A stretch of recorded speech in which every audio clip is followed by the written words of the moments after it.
안녕하십니까. 저는 국립등대박물관 관장 김영진입니다. 예, 반갑습니다.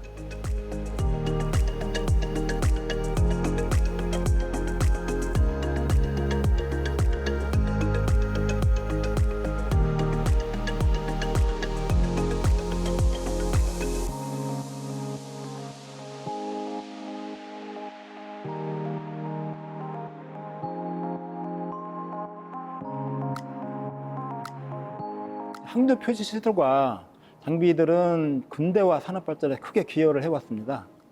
시대적 변화로 이 시설들이 지금 점차 사라져가고 있고요. 그래서 국립등대박물관은 이를 보존, 전시, 교육, 연구 등을 통해 국민들에게 항로 표지의 중요성과 역할 등을 널리 알리기 위하여 개관하였습니다. 저희 등대박물관은 이제 국내 유일한 박물관인데 전시 시설보다는 주로 이제 그 과학의 원리를, 등대와 관련된 과학의 원리를 이용해서 체험 위주로 이렇게 구성을 했습니다. 그래서 그 전시관과 체험관은 거의 지루하지 않고 굉장히 좀 즐길 수 있는 복합 문화 공간으로 저희들이 조성을 하였습니다.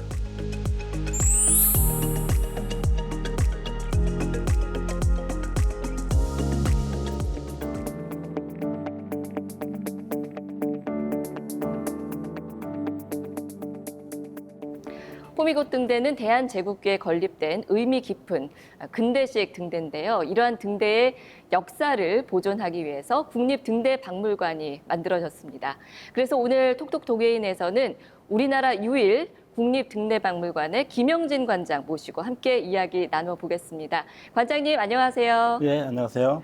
반갑습니다. 예, 반갑습니다. 저는 여기 처음 와봤습니다, 사실. 호미곶에는 뭐 자주 왔었는데 네. 국립등대박물관을 보긴 봤던 것 같아요. 근데 지금 내부에 와서 이렇게 둘러본 거는 처음이고, 특히 이제 저희 지금 뒤로 너무 아름다운 이 호미곶 바다가 뷰가 펼쳐져 있는데 뷰 맛집 제대로네요. 예, 저희 박물관 관람객들이 네. 입장을 딱 하자마자 보면은 굉장히 뷰에 굉장히 놀라고 있습니다. 얼마나 많은 분들이 다녀가시는지 저는 궁금하더라고요. 호미곶에 오는 뭐 관광객분들이 꽤 많으시잖아요. 이곳 박물관에도 많이들 방문하시나요? 박물관에는 한 연간 한 24만 명 정도 이렇게 방문을 하고 있고요. 호미곶 광장에 상생의 손을 보러 오시는 분이 약 연간 한 100만 명 정도 이렇게 추산을 하고 있습니다. 네네. 그중에 한 4분의 1 정도가 우리 저 박물관을 방문해 주신다고 보면 되겠습니다. 생각보다는 호미곶에 오는 분들 규모에 비해서는 좀 적다라는 생각이 드는데 아마 잘 모르셔서 그냥 지나가는 경우가 많이 있을 것 같아요. 그런 의미에서 우리 관장님께서 이 국립등대박물관이 얼마나 멋진 곳인지, 호미곶에 오면 이곳에 꼭 와야 하는 이유에 대해서 소개를 좀 해주시면 어떨까요? 예, 저희 이제 국립등대박물관은 국내 유일의 이제 등대 전문 박물관이고요. 그다음에 그 등대 테마로는 세계적으로도 최대 규모를 자랑합니다. 다른 국립박물관과 다르게 좀 체험 시설 위주로 되어 있기 때문에 박물관 어디를 가더라도 연인끼리나 아니면 가족끼리 아니면 친구끼리 지루하지 않고 즐겁게 이렇게 관람을 하실 수 있습니다. 등대는 전국에 네. 굉장히 많이 있지 않습니까? 그 해양문화공간으로 이제 개방을 해서 좀 국민들에게는 좀 친숙하게 그런 이제 다가오는 공간인데, 그런 부분을 저희 박물관에 다 모아서 이거를 등대를 어떻게 운영을 하고 있고 왜 있어야 되는 건지 그런 부분을 이제 저희 박물관에서 체험하면서 이제 터득을 하게 되는 거죠. 근데 등대가 포항에만 있는 거는 아니잖아요. 그렇습니다. 예, 뭐 다른 지역에도 많이 있는 걸로 알고 있는데 국립등대박물관이 왜 포항에 이곳 호미곶에 생겼는지 이유가 저는 궁금하더라고요. 호미곶 등대가 바로 옆에 있는데, 호미곶 등대가 그 1982년도에 등대로는 처음으로 이렇게 경상북도에서 문화재로 지정을 했습니다. 그래서 그때 그 지정한 것을 계기로 이 호미곶에 등대박물관을 이제 개관을 하게 된 겁니다. 아니 재작년에 안 그래도 2022년도에 세계 등대 유산으로 호미곶 등대가 선정이 됐다는 기사를 제가 접했습니다. 뭔가 대단한 경사인 것 같긴 한데 세계 등대 유산이 뭔지도 일단은 궁금하고요. 이 등대 유산으로 선정이 된다는 것이 어떤 의미가 있는 건지도 좀 들어보고 싶습니다. 세계 등대 유산은 이제 국제 항로 표지 협회라고 있습니다. 전 세계적으로 이제 그 항로 표지를 이렇게 이제 표지를 어떻게 운영할 것인지 표준을 만들고 그렇게 하는 곳이 항로표지협회인데 국제항로표지협회에서 2018년부터 이제 세계등대유산을 지정을 했고요. 저희 호미곶 등대는 2022년도에 세계에서 네 번째로, 그다음에 아시아에서 첫 번째로 이렇게 선정이 됐습니다. 지금 현재 그 호미곶 등대를 보면은 예술성, 그다음에 건축성이 굉장히 이제 좀 뛰어나다. 이렇게 이제 국제항로표지협회에서 이렇게 예. 판단을 했고요. 이쪽으로 올라가면서 굉장히 좀 밑에는 넓고 위에로 갈수록 좀 날씬하게 네. 그래서 굉장히 좀 멋있게 돼 있잖아요. 그리고 그 호미곶 등대는 철근을 사용하지 않고 벽돌로만 쌓아 올렸습니다.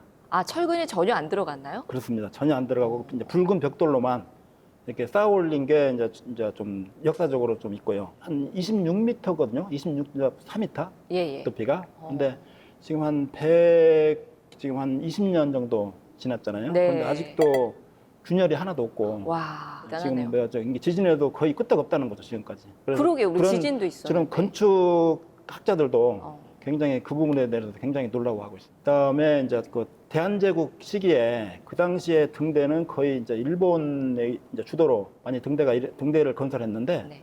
이 호미곶 등대는 대한제국의 황실에서 영국의 이제 존 하딩이라는 이제 건축가에게 의뢰를 해가지고 설계를 한 거거든요. 그래서 이제 좀 대한제국의 정체성이 좀 인정을 받은 것도 있고요. 이게 외형적으로 이렇게 봤을 때 우리가 확인할 수 있는 부분 중에서 호미곶 등대의 어떤 대한제국의 상징적인 부분들이 남아있는 그런 것도 있을까요? 호미곶 등대는 각 이제 총 6층으로 이제 되어 있는데요.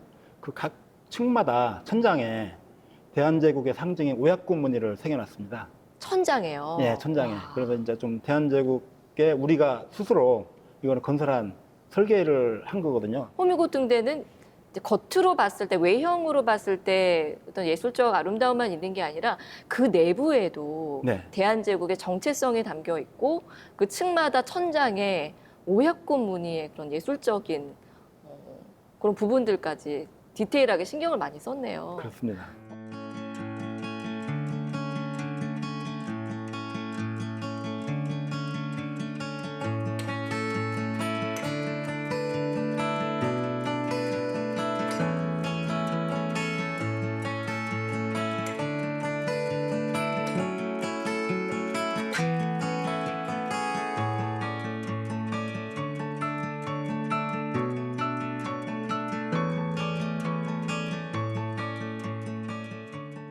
등대하면은요, 그 어렸을 때 부르던 노래 중에 등대지기라는 네. 예, 교과서에도 나오는 그렇죠. 노래가 생각이 예. 나는데 네. 요즘도 혹시 등대지기가 있나요? 등대지기라는 표현은 이제 없어졌고요. 1988년도부터 이제 등대지기라는 표현이 이제 항로표지관리원으로 이제 변경이 됐습니다. 항로표지 관리원. 그리고 이제 그 등대 그 항로표지관리원이 네. 이제 거주하는 곳은 항로표지관리소로 이렇게 좀 명칭이 변경됐습니다. 그렇군요. 네. 그럼 그 항로표지 관리원 분들이 등대 안에서 업무를 하시나요? 관리를 하시고? 그렇습니다. 등대에서 이렇게 거주하면서 네. 등대도 수리하고 이제 그 안에서 다 이렇게 교대 근무를 하고 있습니다. 아, 그러니까 24시간, 24시간. 24시간 교대 그렇습니다. 근무를 하면서 그렇습니다. 예. 등대가 밤에만 켜는 게 아니군요. 밤에는 이제 불로서 이제 예. 이치를 이렇게 표시를 하는 거고요. 이제 낮 같은 경우에는 이제 색깔로 색깔로 이제 표시를 하고 그다음에 또 안개가 꼈다거나 이런 예. 경우에는 또 소리로 이렇게 또 전파를 해야 되거든요. 그래서 24시간 계속 필요합니다. 그렇군요. 네. 등대가 이제 어두울 때만 저는 이게 뭐 작동을 하는 줄 알았는데 네. 24시간 네. 끊임없이 바다 위에 있는 이제 배들에게 어떤 지킴이 역할, 이제 가이드 역할을 그렇죠. 항상 좋은 날만 있는 건 아니지 않습니까? 그렇죠. 네. 생각이 잘 맞습니다. 네. 등대에서 보면 이렇게 빛이 주기적으로 깜빡깜빡하잖아요. 저는 이 깜빡임이 모든 등대가 이게 똑같은 주기로 깜빡이는지도 일단은 궁금하고요. 저 불빛이 과연 어디까지 가는 건지. 바다가 워낙 넓으니까 어느 정도 거리까지 이 빛을 확인을 할 수가 있어서 배들이 이거 볼 수가 있는지도 일단은 좀 궁금하더라고요. 결론부터 말씀드리면 이제 등대마다 네. 깜빡임의 이게 횟수가 다 다릅니다. 아, 일단 호미곶 등대는 12초마다 한 번씩 이렇게 깜빡이게 이렇게 설계가 되어 있고요. 예. 독도 등대 같은 경우는 10초마다 한 번씩. 그래서 각 등대마다 이 깜빡임의 이게 뭐야 횟수가 네. 속도라든가 그다음에 색깔이 다 다르게 설정이 돼 있어요. 그래서 좀 선박들이 네. 항해를 하다가 불빛을 보고 몇 번 깜빡이는 이렇게 보고 여기가 어느 등대다. 그래서 저 등대가 위치가 어딘지 네네. 이제 그렇게 알 수 있는 거고요. 그러면은 그 불빛이 가는 거리도 다 똑같나요, 등대마다? 지금 이제 보통 호미곶 등대 같은 경우는 한 40km를 가거든요. 와, 근데 꽤 이제 멀리 가네요. 예, 40km를 가는데 이 등대가 좀 얼마나 높이 있느냐, 낮게 있느냐, 아. 높이에 따라서 조금 차이는 있습니다. 그렇겠네요. 예, 보통 40km 정도 간다 이렇게 생각하시면 될 것 같습니다. 와, 40km면은 굉장히 네, 그렇습니다. 먼 거리인데 네. 그렇게 멀리서도 이제 확인을 할 수 있을 정도면 이 광원도 굉장히 밝아야 될 것 같고요. 겉에 이렇게 둘러싸고 있는 렌즈도 이게 기능이 굉장히 뛰어나야 될 것 같거든요. 이 안에 들어가는 광원이나 렌즈가 아무래도 좀 보통 우리가 쓰는 아는 것들하고는 좀 다른 거겠죠? 렌즈는 보통 이제 프레넬 렌즈라고 지금은 이제 프레넬 렌즈를 거의 많이 쓰고 있고요. 네. 프레넬 렌즈는 알다시피 이제 빛의 각도를 굴절과 그 각도를 이용해 가지고 가공을 한 거거든요. 네. 세밀하게. 그래서 무게를 좀 줄여 가지고 많이 개선을 했고요. 그리고 그 프레넬 렌즈가 빛을 모으는 성질이 있어요. 한쪽으로. 그래서 이게 모으는 성질이 있기 때문에 40km까지 갈 수 있는 겁니다. 그것도 이제 등대마다 다 똑같아요? 쓰는 렌즈가? 이게 렌즈가 지금은 거의 프레넬 렌즈를 이제 거의 대부분 이제 쓰고 대부분. 있고요. 그다음에 이제 광원은 이제 전에는 옛날 뭐 고대부터는 이제 횃불이라든가 아, 호롱불 오롱불. 이런 걸 이제 쓰다가 1800년대 이제 산업혁명이 되면서 네. 좀 광원이 굉장히 다양해졌습니다. 그때부터는 이제 아세틸렌 가스 등을 쓰다가 그다음에 석유등도 쓰다가 그다음에 이제 최근에는 이제 LED 등까지 왔죠. 지금은 이제 거의 LED 등을 쓰고 있죠. LED를 쓰는군요. 그렇습니다. 요즘 가정집에서 다 쓰는 그 네, LED를 그렇습니다. 예. 이용해서 쓰고 있고 그 빛이 무려 이제 40km까지 가면서 네, 망망대해에 있는 이제 배들에게 편안한 길라잡이가 역할을 해주고 그렇습니다. 이 모으는 성질이 있기 때문에 그렇게 예. 가능한 겁니다. 등대에 대한 궁금증이 점점 커지고 있어요. 예. 예. 역사에 대해서도 좀 여쭤보고 싶은데 네. 이 등대가 그 인류의 역사와 도대체 언제부터 함께 한 건지 저는 궁금하더라고요. 맨 처음 시작된 등대는 언제 생겼나요? 파로스 등대가 최초의 등대고요. 기원전 3세기에 이집트의 알렉산드리아 항구에 이제 건설이 되었습니다. 지금 현재 높이는 한 120m 정도 되고요. 빛이 도달하는 거리도 한 40km 정도 이렇게 됐다고 합니다. 그래서 그 파로스 등대가 7대 불가사의 중에 하나로 지금 되어 있습니다. 와, 기원전 3세기에 만들어졌던 등대가 현대에 있는 등대가 쏘는 빛의 거리랑 거의 똑같이 하고 120m라고요, 등대가. 네, 120m. 진짜 불가사의 그 자체내고 어떻게 그렇게 만들었을까요? 그럼 지금의 등대와 거의 유사한 형태라고 생각을 하면 되는 건가요? 그때는 이제 탑 모양으로 좀 했고요. 이제 로마 시대나 이제 그리스 영향을 받아서 신전이라든가 이런 표식을 하는 거를 굉장히 많이 했잖아요. 그 네. 당시에. 근데 이제 등대도 그 중에 하나로 이렇게 한 걸로 보고요. 등대 역할도 했지만 실제로는 좀 막루 이런 것도 역할도 다양한 역할을 했을 걸로 생각이 됩니다. 그래서 그 당시에 120m 위에 이제 장작불을 이제 태웠다고 하는데 거기까지 120m까지 장작불을 어떻게 옮겼으면 그러게요. 이런 것도 굉장히 불가사의로 지금 남아 있습니다. 장작불을 피웠는데 지금 LED가 40km를 가는데 장작불을 피운 게 40km를 간다는 것도 너무 놀랐습니다. 그때는 이제 반사경을 아, 프레넬 렌즈가 개발되기 전에는 거의 반사경을 이용했습니다. 멀리 나가는 부분. 그래서 그 당시에도 대형 반사경을 뒤에다 설치했다. 그렇게 기록이 돼 있습니다. 그 불가사의한 파로스 등대 혹시 아직도 있나요?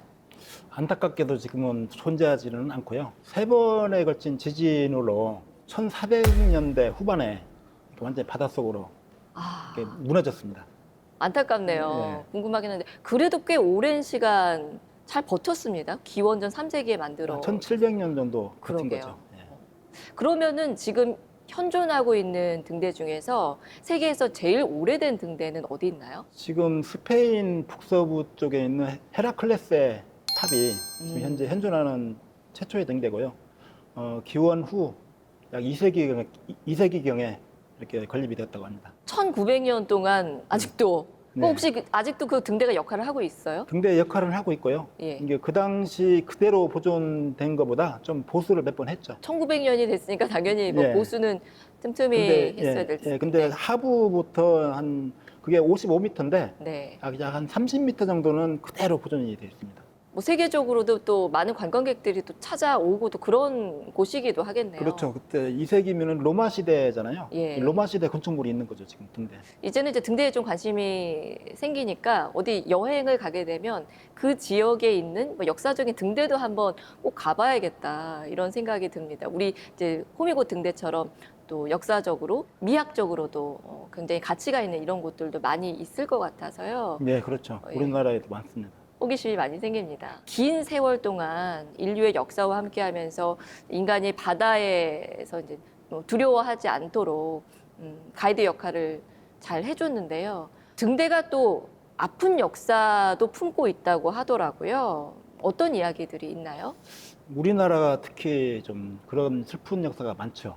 지금 현재 우리나라 최초의 근대식 등대가 잘 아시다시피 이제 인천에 팔미도 팔미도 등대. 등대. 예. 네, 팔미도 등대가 1903년 6월 1일 날 이제 점등을 했는데 6.25 전쟁 때 이제 인천 상륙 작전을 성공 역할을 한 네네. 등대로도 유명하죠. 네네. 그래서 그 팔미도 등대가 일제에 의해서 좀 세워진 그런 아픈 역사가 있습니다. 그리고 그 팔미도 등대 이후에 당사도, 그다음에 뭐 영도, 우도, 그다음에 마라도, 그다음에 뭐 칠발도, 이런 가거도 이렇게 등대가 많이 건설되는데 그게 전부 다 우리나라 외곽 지역에 있는 거예요. 전부 다 외곽 지역에 있어서 일본의 침략의 도구로 또 활용이 됐고요. 등대 건설이 대한제국 시대에는 거의 우리나라 자본으로 많이 건설이 됐어요. 일본이 요구에 의해서 우리가 스스로 이렇게 등대를 만든 게 아니고 좀 외국 열강들의 좀 압력에 의해서 이렇게 한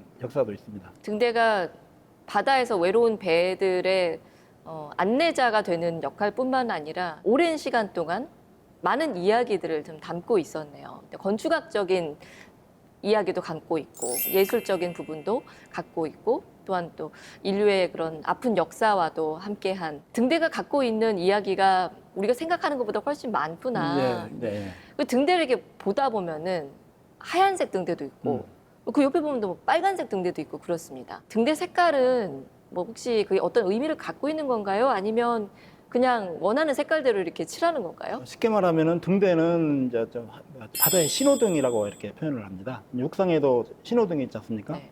바다에도 그 신호등 역할을 하는 게 이게 등대거든요. 등대는 항로 표지의 종류 중에 하나입니다.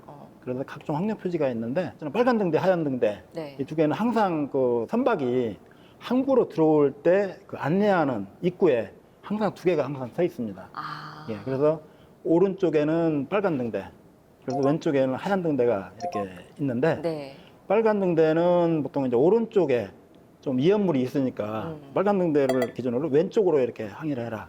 그런 뜻이고요. 의미군요. 그다음에 하얀 등대는 왼쪽에 장애물이 있으니까 오른쪽으로 항해해라. 그래서 항구로 들어올 때는 빨간 등대하고 하얀 등대 그 사이로 들어오라는 거죠. 그래서 그런 역할, 그런 신호 역할을 하는 겁니다. 이제 바다에 떠 있는 거 보면 노란색 이제 부표가 떠 있는 경우도 있어요. 예. 이제 그런 이제 우리 저 호미곶 뒤에도 떠 있는데 네. 그 노란색은 이제 주변에 이제 공사를 하고 있으니까 그다음에 암초가 많으니까 경계해라. 네, 이제 그런 의미가 있습니다. 정말로 신호등 역할을 하는 네. 거였군요. 네, 예.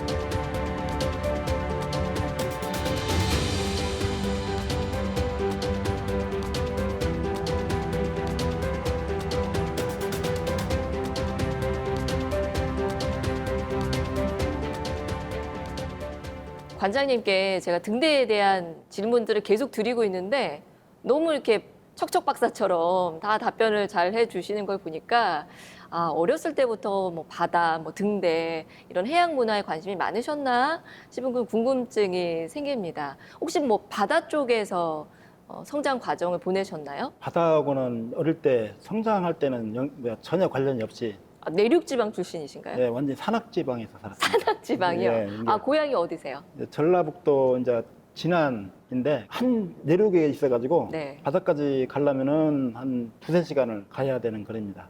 그럼 어린 시절에는 막상 이게 바다를 가까이에 두고 지내시진 않으신 거네요? 고등학교 수학여행 갈 때까지만 해도 바다를 본 적이 없습니다. 아, 고등학교 때까지요? 네. 와, 이 바닷가에서 자란 뭐 저 같은 사람들 입장에서는 너무 신기합니다. 바다를 고등학교 때 처음 봤다는 부분이. 아, 근데 그러면 이제 그 고등학교 때 이후부터 이제 바다에 좀 관심을 가지게 되신 거고, 지금 국립등대박물관의 관장이 되시기까지 그 과정이 더 궁금해집니다. 어린 시절에는 바다도 본 적이 없는 소년이었다가, 예. 그동안 어떤 일을 하시다가 등대박물관까지 오게 되신 거예요? 대학교를 이제 군산에 이제 수산 관련 대학으로 갔어요. 그 당시에는 주로 이제 상대라든가 이제 공대가 많이 이제 인기가 있었는데 저는 이상하게 좀 바다에 끌려서 이제 군산에 있는 학교까지 가게 됐고요. 본의 아니게 유학을 간 거죠, 그걸로. 네네. 네, 그리고 이제 그 학교를 졸업하고 군대를 갔는데 군대도 또 이제 저 삼척에 삼척에 또 군대를 그쪽으로 배치를 받았어요. 첫 직장을 얻었는데 그게 이제 우리 저 대학 교수님이 추천을 해주셔가지고 경북 울진에 네.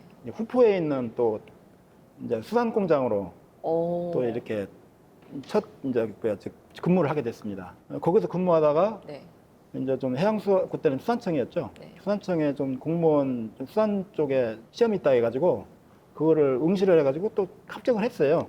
예, 합격을 했는데 그것도 첫 발령지가 또 경북 울진으로 또 발령이 났거든요. 그래서 참 저는 이게 어떻게 된 일인지 고향은 이제 전북 완전 서해안 쪽에서 자랐는데 계속 처음에 저를 이쪽 7번 국도 쪽으로 계속 이게 안내를 하는 거예요. 이게 운명인가? 그러네요. 이게 좀 그래서 굉장히 좀 저하고는 바다하고 전혀 어릴 때 전혀 이렇게 하지도 않았는데 좀 그런 거 그렇습니다. 예. 대학교 때부터 바다와 인연이 시작이 되어서 네. 그때부터는 또 하필 또 쭉 동해바다 쪽으로. 네, 그렇습니다. 예, 군대도 삼척에서 예, 보내시고. 서해바다도 아니고 계속 동해바다만. 그러게요. 네. 동해바다와 계속 인연을 맺으면서 해양수산부에서 해양수산부에서, 이제 예. 오랜 기간 근무를 하시다가 네.